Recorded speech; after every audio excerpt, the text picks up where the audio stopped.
അതിന് ദൈവത്തിന് സംസാരം dengan kedatangan sejahtera kau tinggal dalam अपने देव ने आराम करके गायना करो की पसस्को वासी सेवा इन देव का देव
Gaya Premediya.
අපි යාඥා කරමු. දයාවෙන් පූර්ණ වුණා වූ ධර්මිෂ්ඨ දෙවි පියාණෙනි, අපි ඔබ වහන්සේගේ පාද පාමුල මහත්සේ තුතිවන්ත වෙනවා. අද දවසේ මෙලෙස ඔබ වහන්සේව නමදින්ට අපට දුන්නා වූ ඉඩ ප්‍රස්තාව ගැන. දෙවි හිමියනි, තමුන් සිටින ස්ථානයේ සිට මෙම දේව මෙහෙයට සහභාගී වෙන අසරණ නරඹන හැම කෙනෙක් ගැනම ඔවුන් කොයි මොහොතක මෙයට සහභාගී වුණත් ඒ හැම පුද්ගලයෙක් හැම පවුලක් ගැන මම ඔබ වහන්සේට යාඥා කරනවා. සර්ව බලධාරී පියාණනි, ඔබ වහන්සේගේ කරුණාවේ දයාවේ බලවත් දෑත ඔවුන්ගේ ජීවිතවල ඔබ වහන්සේ තබන්න. සමිඳුනි, අපි ගීත ගායමින් ඔබ වහන්සේ නමදින විට ඒ ගායන ගීතිකා තුලින් ඔබ වහන්සේට ගෙනෙන ප්‍රශංසාව පිළිගෙන මේ මෙහෙය තුලදී ඔබ වහන්සේගේ ආදරයේ ස්පර්ශයක් දකින්න පිණිස හැම කෙනෙකුටම පීඨ වෙන්න, දේව වචනය තුලින් අපට කතා කරන්න. බාරයි මෙම මෙහෙය, බාරයි මෙම මෙහෙයට සහභාගී වෙන හැම කෙනෙක් යේසුස් වහන්සේගේ නාමයෙන් ආමෙන්. අපි තවදුරටත් උන්වහන්සේට ගායනා කරමු. සරණ ශක්තිය සමිඳුනිය ඔබේ විපතේදී මායිසුවේ රාජතුනි ඔබගේ.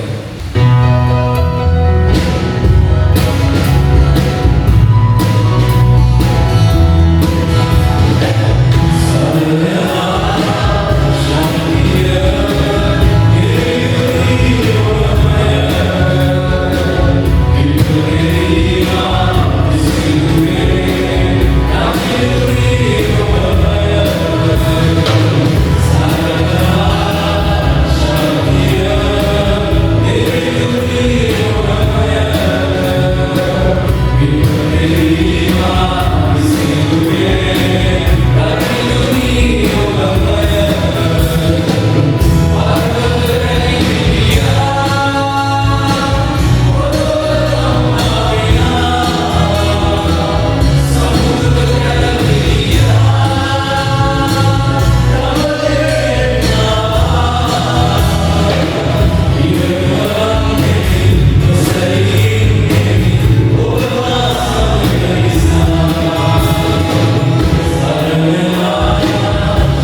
වෙන්න ඔබලා හේයි.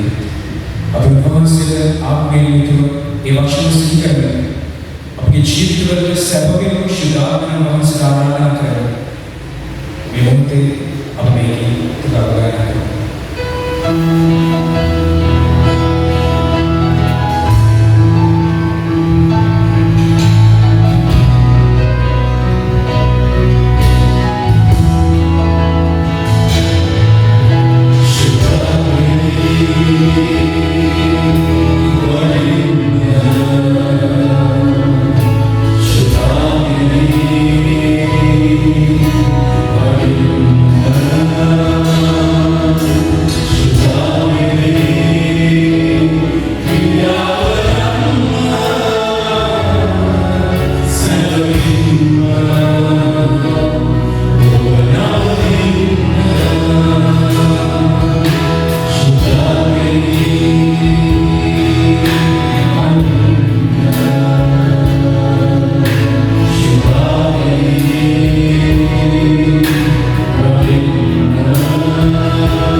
He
මිහිරි තුමක් මිහිරි සුවඳ මිහිරි පූජාවක් ලෙස අපගේ ජීවිත අපේ වහන්සේ වෙත අපි යොමු කරමු. අපි ගායනා කරමු මිහිරි සුවඳක් ලෙසින් ඔබ ළඟ තියෙන්නේ.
අපි යාඥා කරමු.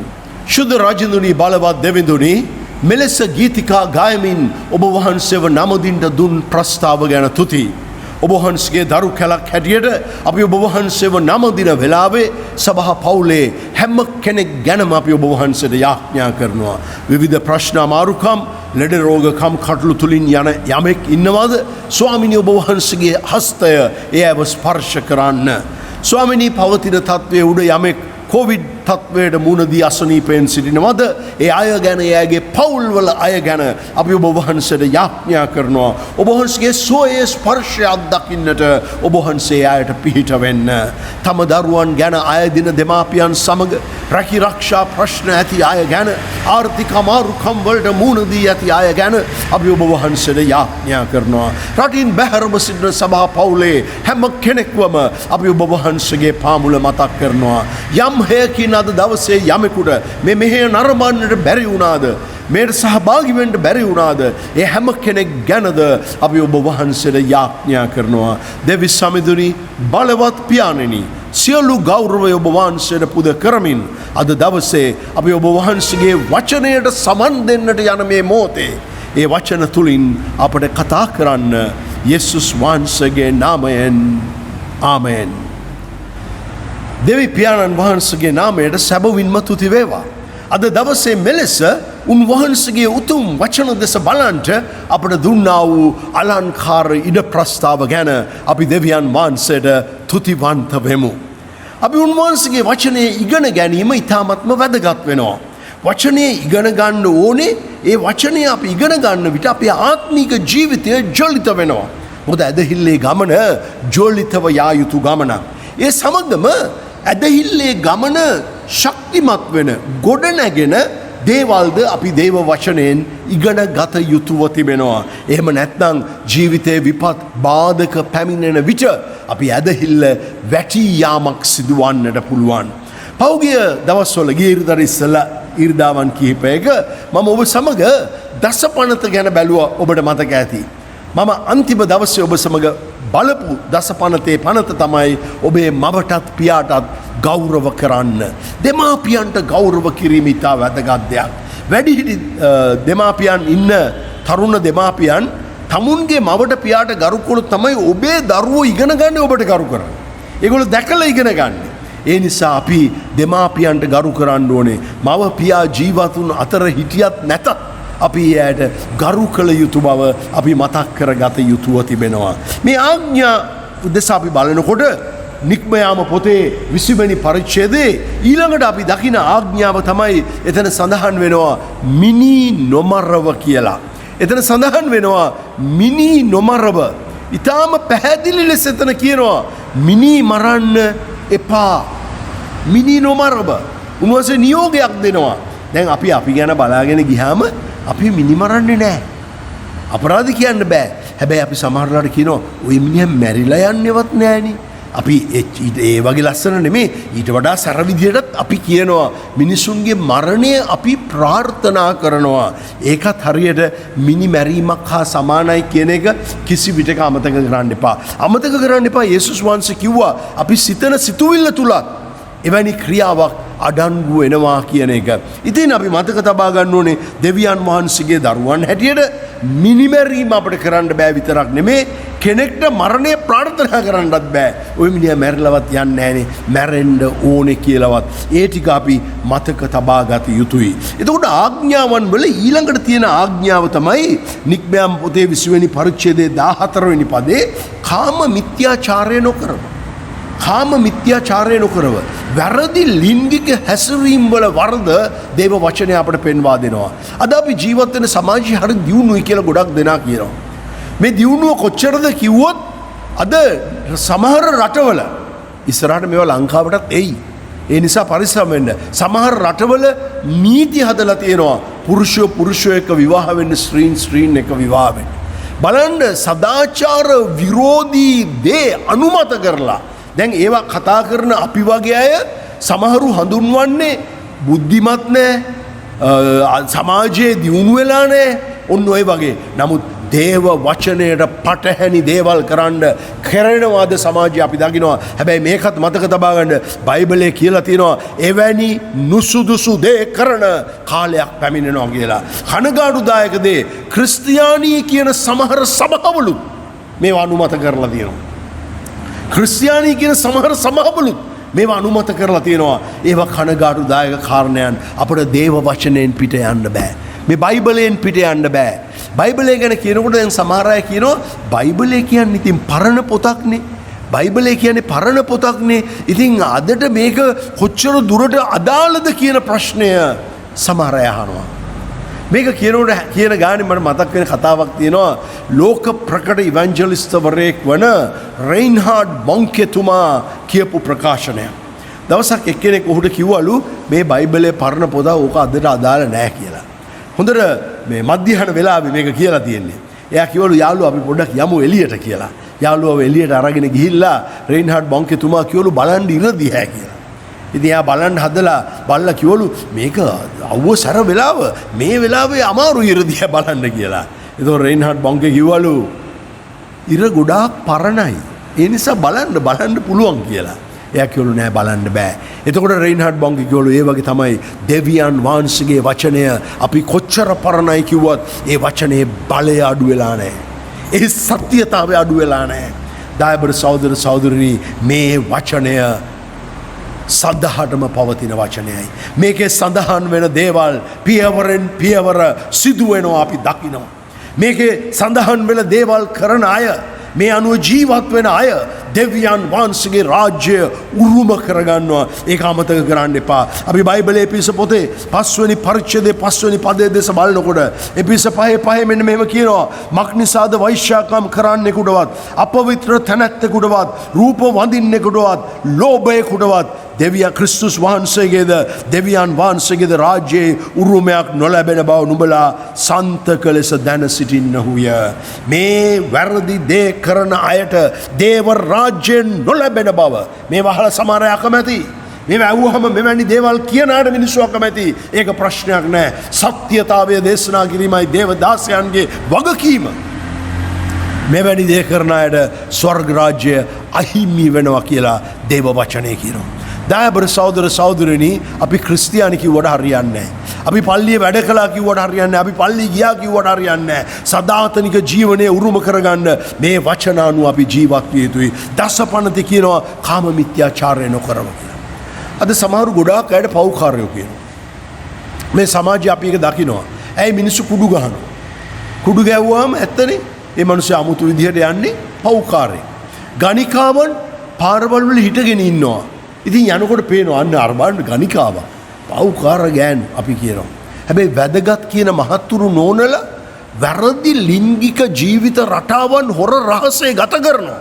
සමාජයට දැහැමි මිනිසුන් ලෙස පෙනී සිටිමින් අමතක කරන්න එපා. ශුද්ධ ලියවිල්ලේ කියන දේ මනුෂ්‍යතමේ පිටාතර පෙනුම බැලුවට දෙවියන් වහන්සේ අභ්‍යන්තරය දකිනවා. ඔබ මම රහසින් කරන දේ දකින බලවන්ත දෙවි කෙනෙක් වයි ඔබ මම විශ්වාස කරන්න.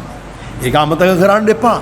ඒ නිසා නිකං ලෝකෙට පේන පාපයක් කරන කෙනා පව්කාරයෙක් කියලා කාටවත් නොපෙනෙන වැරදි හොර රහස් පව් ජීවිත ගත කරන අය තමුන් සද්ගුණවත් අය ලෙස ජීවත් වෙන්න හදනවා නම් දෙවියන් වහන්සේගේ පාමුල යම් දවසක ඒ දඬුවමට ඒ අය මුහුණ දෙන්නට යනවා. අපි මේ වචනේ දෙස බලනකොට අපි දකිනවා බයිබලයේ තව තවත් පාපය ගැන කතා කරනවා. යාකෝබ් තුමා ඊටාම අලංකාර ලෙස පාපය ගැන විග්‍රහ කරනවා. යාකෝබ් පොතේ පළවෙනි පරිච්ඡේදයේ මේ යාකෝබ් පොතේ පළවෙනි පරිච්ඡේදයේ 14 15 පදවල මොනවද කියන්නේ? නමුත් එක එක මනුෂ්‍යයා තම තමාගේ තෘෂ්ණාවෙන් අදිනු ලබන කල්හිද පොළඹවනු ලබන කල්හිද පරීක්ෂා කරනු ලබයි. පරීක්ෂාව නිකන් එන්නේ අපේ පැත්තක තෘෂ්ණාව තියෙනකොට ඒ පරීක්ෂාව එනවා. එවිට තෘෂ්ණාව පිළිසිඳගත් කල්හි පාපය වදන්නීය. පාපය සම්පූර්ණ වූ කල්හි මරණය උපදවයි. මෙන්න මෙහෙමයි බයිබලයේ කියන්නේ. ඒ සියලු කතාවල් එක්ක මම කැමතියි ඔබේ මතකය ගෙන යන්නට බයිබලයේ දෙවනි සාමුවෙල් පොතේ 11 වෙනි පරිච්ඡේදයට. දෙවනි සාමුවෙල් පොතේ 11 වෙනි පරිච්ඡේදය. මේ දෙවනි සාමුවෙල් 11 වෙනි පරිච්ඡේදයේ සඳහන් වෙන්නේ දාවිත් රජ ගැන. දාවිත් රජ. දාවිත් තමයි ඊශ්‍රායල් සෙනගගේ දෙවනි රජ. පළවෙනි රජ සාවුල්. සාවුල් දෙවියන් වහන්සේට අකීකරු වුණාම දෙවියන් වහන්සේ සාවුල් රජකමෙන් පහ කරනවා. දාවිත්ව රජකමට පත් කරනවා. දාවිත් ගැන බයිබලයේ කියන්නේ දෙවියන් වහන්සේගේ හදවත බඳු හදවතක් ඇති මනුෂ්‍යයා කියලා. දෙවියන් වහන්සේගේ හදවත බඳු හදවතක් ඇති මනුෂ්‍යයා කියලා. මෙන්න මෙවැනි පිළිගැනීමක් මෙවැනි තත්වයක් තියෙනකොට ඊශ්‍රායල්වරු මහත් සටනක ඉන්න වෙලාවේ එදා දාවිත් පොඩි විවේකයක් ගන්නවා. දාවිත් රජ හැටියට සටනට යන්න ඕනේ. දාවිත් රජ හැටියට සටනට යන්න ඕනේ. දාවිත් සටනට නොගොස් ඔහු රජ මැදුරේ නිකන් ඉන්නවා. රජ මැදුරේ නිකන් ඉන්නවා. ඔහු මොනවද කරන්නේ? සඳුළු තලයේ ඇවිද ඇවිද ඉන්නවා. ඔබ කියවලා බලන්න දෙවනි සාමුවෙල් 11 වෙනි පරිච්ඡේදය. සඳුළු තලයේ ඇවිද ඇවිද ඉන්නකොට ඔහු දකිනවා බෙත්ෂීබා කියන කාන්තාව නානවා.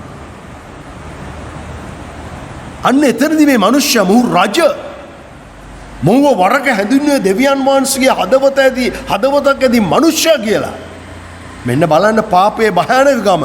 ඔහුගේ සිත වැරදි ලෙස පෙළඹෙනවා. මැතිව් හෙන්රි කියන දේවධර්මචාරවරයා විටික මෙන්න මෙහෙම කියනවා. ඔහු කියනවා දාවිත් සටනට ගියා නම් සඳුළු තලයේ සිටින්නට විදිහක් නැහැ. අපි අපගේ වැඩෙන් බැහැරව සිටින හැම මොහොතකම පරීක්ෂාවට ලන්වයි සිටින්න කියලා. මැතිව් හෙන්රිතුමා කියනවා අපි අපේ වැඩෙන් බැහැරව ඉන්නවා නම් ඒ බැහැරව ඉන්න හැම වෙලාවකම අපි ඉන්නේ පරීක්ෂාවට ලන් වෙලා. මෙන්න මේ ගැන අපි සැලකිලිමත් වෙන්න ඕනේ. අපි අපේ වැඩේ යෙදෙන්න ඕනේ. අපි අපේ වැඩේට විශ්වාසවන්ත වෙන්න ඕනේ. අපි ඕන නැති දේවල් බලන්න යන්න නරකයි. දාවිත් දකින්න ඇති කාන්තාවක් නානවා. දාවිත් ගිහිල්ලා මාලිගාවට වෙලා හිටියා නම් ඕක මහ ලොකු ප්‍රශ්නයක් වෙන්නේ නැහැ. ඔහු යනවා මේ කාන්තාව නානවා බලන්න. අන්න ඒක තමයි ඔහු වැටුණු පළවෙනි වැරදි තැන. ඔහු නොබැලිය යුතු දේ බලන්න පෙළඹුණා. ඔහු කරපු පළවෙනි වරද යා යුතු තැනට ගියේ නැහැ. සටනට ගියේ නැහැ. මාලිගාවට වෙලා හිටියා. දයාබර සහෝදර සහෝදරනි අපි කළ යුතු දේ කරන්න මතක තබා ගමු. දෙවනුව ඔහු නොබැලිය යුතු දේ බැලුවා. දැන් අද ගොඩක් වෙලාවට ඔයගොල්ලෝ අහලා තියෙන සමහරෙන් ඇයි බලන්නේ කියලා එහෙම කියන්නේ ඇස් තියෙන්නේ බලන්න කියලා. අද මේ තාක්ෂණයේ දියුණු දුරකථනත් එක්ක දරුවන් පවා අධ්‍යාපනය කරන එක අතෑරලා දාලා වෙන වෙන දේවල් බලන්න පුරුදු වෙනවා. දරුවනි ඔබේ අවධානය යොමු කරන්න දෙමාපියෝ අමාරුවෙන් මහන්සි වෙලා වියදම් කරලා මෙවැනි දෙයක් අරන් දුන්නේ ඔබට අධ්‍යාපනයේද. වෙන වෙන දේවල් බලන්න යන්න එපා. මොකද ඒක අපේ ජීවිතේට අපි නොදැනුවත්වම අන්තරායක් ඇති කරනවා. ඊට පස්සේ ඔහු නොකළ යුතු දෙයක් කළා. ඔහු නොඇසිය යුතු ප්‍රශ්නයක් ඇසුවා ඊට පස්සේ. ඔහු කෙනෙක්ගෙන් අහනවා කවුද අර ස්ත්‍රිය? කවුද අර ස්ත්‍රිය? ඒ හිටපු තවත් කාන්තාවක්නේ. අලුතෙන් ප්‍රශ්න අහන්න දෙයක් නැහැ. මොකද දැක්කම පේනෝනේ කාන්තාවක් කියලා. කවුද ඒ ස්ත්‍රිය? ඔහු ඊට පස්සේ නොකළ යුතු දෙයක් කළා. ඒ ස්ත්‍රියව මාලිගාවට ගෙන්න ගත්තා. ඒ විතරක් නෙමෙයි. ඔහු ඊට පස්සේ ඇය සමග පාපයේ හැසිරුණා. කාම මිත්‍යාචාරයේ යෙදුණා. දැන් බලන්න අපි කිසි කෙනෙක් හිතන්න නරක අපි හරි ආත්මීකයි. අපි නම් වැටෙන්නේ නැහැ. අපි වැටෙන පැත්ත අපි දන්නේ නැහැ. හැම කෙනාටම ලිංගික පාපයයි කියලා මං කියන්නේ නැහැ. සමහරවිට කෙනෙක්ගේ මත්පැන් බීමට පාපයක් ගේ, මුදල් සම්බන්ධව පාපයක් ගේ, උඩඟුකම පාපයක්. තම වර්ණනා කර ගැනීම ආත්මානුකම්පාව. අර සමහරු ඉන්නේ අනේ බලන්නකො මේ මිනිස්සු මට සලකන විදිය ආත්මානුකම්පාව. බලාපොරොත්තු වෙනව නැති ගෞරවයක් මේ ඔක්කොම පාපයන්. දෙවියන් වහන්සේ මේ ඔක්කොම ද්වේෂ කරනවා. ඒක අමතක කරන්න එපා. ඔක්කොම ද්වේෂ කරනවා. ඒක අමතක කරන්න එපා. දාවිත් සියලු පව් රහසින් කළා. දාවිත් කියන්නේ සූක්ෂම මිනිසෙක්. දාවිත් දැනගත්ත ඊට පස්සේ මේ ස්ත්‍රිය කාගේ භාර්යාවද කියලා. එතනින් නොනැවතී දාවිත් මේ දසපනතේ ඒ පනතට ඉස්සලා පනතත් කඩනවා. මොනවද කරන්නේ? හිත්තියේ උරියව සටන් බිමේ පෙරට දාන්න කියලා සටන් බිමේ නායකයාට පණිවිඩයක් දෙනවා. ඒ කියන්නේ ප්‍රොමෝෂන් එකක්ද? නෑ.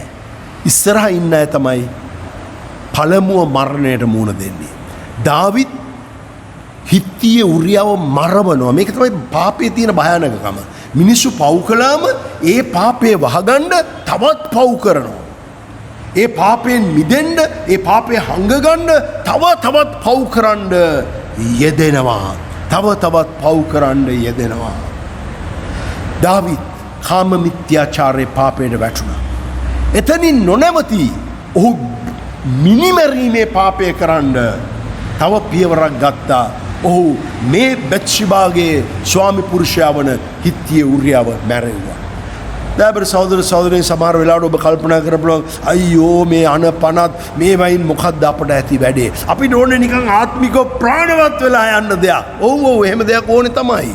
හැබැයි අපි දේව වචනය ඉගෙන ගත යුතුව තිබෙනවා. අපි පාපයට නොවැටෙන පිණිස, අපි උන්වහන්සේගේ අනපනත් ජීවිතය පිළිපදින පිණිස, අපි උන්වහන්සේගේ මග උන්වහන්සේට ලන්ව උන්වහන්සේගේ වචනයට අනුකූලව ජීවත් වෙන පිණිස අපි දේව වචනයේ කරුණු කාරණා ඉගෙන ගත යුතුව තිබෙනවා. ඒක කිසි විටක අමතක කරන්න එපා. දැන් මම යන්නේ ඊළඟ කොටසට. මම ඔබෙන් ඉල්ලනවා දෙවනි සාමුවෙල් 12 වෙනි පරිච්ඡේදය කියවන්න. නාතන් කියන අනාගත වක්තෘවරයා හරිම ලස්සනට දාවිත්ගේ පාපේ විග්‍රහ කරනවා. මේ විග්‍රහ කිරීමේදී දාවිත්ට වමටවත් දකුණටවත් හැරෙන්න බෑ. බෙල්ලටම අහු වෙනවා සාමාන්‍ය භාෂාවෙන් කියනවාට. හැබැයි දාවිත් එතනදී අවංකව පසුතැවෙනවා. ඒකයි වැදගත් දේ. ඒ අවංකව පසුතැවීමේ ආඥාව තමයි ගීතාවලිය 51 සඳහන් වෙන්නේ. ඔබ වෙලාවක ගීතාවලිය 51 කියවලා බලන්න. දායබර සහෝදර සහෝදරනි, අපි කාම මිත්‍යාචාරය කරලා නැතුව ඇති. අපි මිනි මරලා නැතුව ඇති. හැබැයි අපි කල්පනා කරමු අද දවසේ උන්වහන්සේගේ දරුවන් හැටියට මොහොතක් ගැන අපි හිතමු දෙවියන් වහන්සේගේ අනපනත් කඩන දේවල් මම මගේ ජීවිතේ කරලා තියෙනවා. ස්වාමින් වහන්සේගේ වචනයට පිටුපාන දේවල් මම ජීවිතේ කරලා තියෙනවා. එහෙමනම් අපි කියමු ස්වාමින් වහන්සේට, ස්වාමිනී මට කමා වෙන්න. ස්වාමිනී මට ඔබ වහන්සේගේ වචනය අනුව කැපව විශ්වාසවන්තව ජීවත් වෙන්න අවශ්‍ය ශක්තිය, ධෛර්යය ඔබ වහන්සේම දෙන්න කියලා. අපි උන්වහන්සේගේ බලවත් දෑතට පාර වෙමු. අපි යාඥා කරමු. දයාවේ සමිඳුනි, ධර්මිෂ්ඨ දෙවිඳුනි, ඔබ වහන්සේගේ වචන තවත් ඉගෙන ගන්න. ජීවිතේ හැම පැත්තකදීම මේ වචන ජීවිතයට අදාළ කරගන්න. ඒ අනුව ආත්මිකව ගොඩ නැගෙන්න අපි හැම කෙනෙකුටම පිහිට වෙන්න. යේසුස් වහන්සේගේ නාමයෙන්. ආමෙන්. අපි උන්වහන්සේට ගායනා කරමු. මඟ පෙන්වන පියන්නිය ගීතාව.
අපි අනුග්‍රහය සඳහා මේ මොහොතේ සහභාගී වෙමු.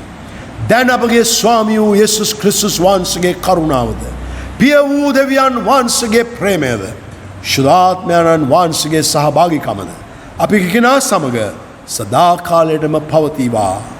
ආමෙන්.